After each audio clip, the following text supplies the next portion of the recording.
7 years have passed since Fallout 76 first opened the doors of Vault 76, sending us into the heart of Appalachia. Over that time, we've seen this world transform. Back in November, I was treated to a visit to Bethesda's London office, where I got to see what's next for Fallout 76. And what I can say is that it's changing everything. Bethesda is making its boldest move yet, giving players the opportunity to embrace the glow, dance in the radiation, and experience life as a ghoul. While I did get to play through the initial quest of becoming a ghoul, I didn't get any footage of it. So, here's a recap. At level 50, which is a relatively low level by Fallout 76 standards, you'll be able to pick up the quest from Lehman in Whitespring. You'll then head to the hillside caverns to complete a few things before you're offered your ghoulism. You'll be able to change your appearance after you're done, which includes changing your hair and skin, but running around as a ghoul can have very expected consequences. So you'll probably want a disguise, which you can pick up from Jay in Radiant Hills.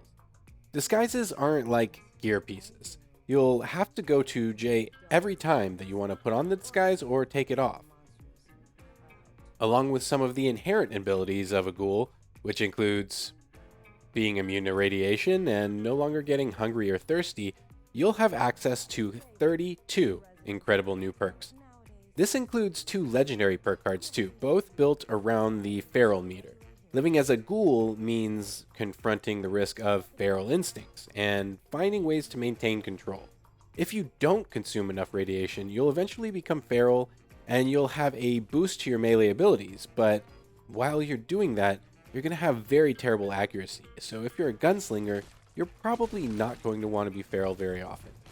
Meanwhile, having too much radiation will grant you a green glow, and this glow also has its own benefits. It's a fundamental shift in how survival and gameplay are approached in Fallout 76. Becoming a ghoul means redefining radiation. No longer just a hazard, it becomes a source of power, a weapon, and a way to thrive in the irradiated chaos of Appalachia.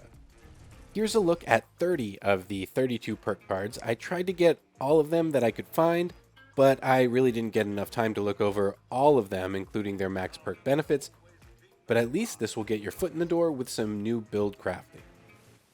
Feel free to pause the video at any point if you want a deeper look at any of these perk cards. Due to some of the issues we experienced during the event, I also didn't get enough time theory crafting my own melee build. I know it's possible to be a feral melee powerhouse as a ghoul, but after slotting my perk cards several times, I would lose connection and it would reset my build, so I'm waiting for lunch just like all of you to really try out everything being a ghoul has to offer. Being a ghoul in Fallout 76 is the first time players will get to be a ghoul ever in the Fallout universe. Players that don't like being a ghoul can return to being a human as well through a process, and you can switch back and forth for a price, though at this time we're not sure what that price is. Meanwhile, the ability to be a ghoul just in general, and for ghouls to return to being humans. It's a major shift in the narrative and what we've experienced from ghouls up to this point. I can't wait to see where things go from here. And if you want to learn more about my experience, check out the link in the description.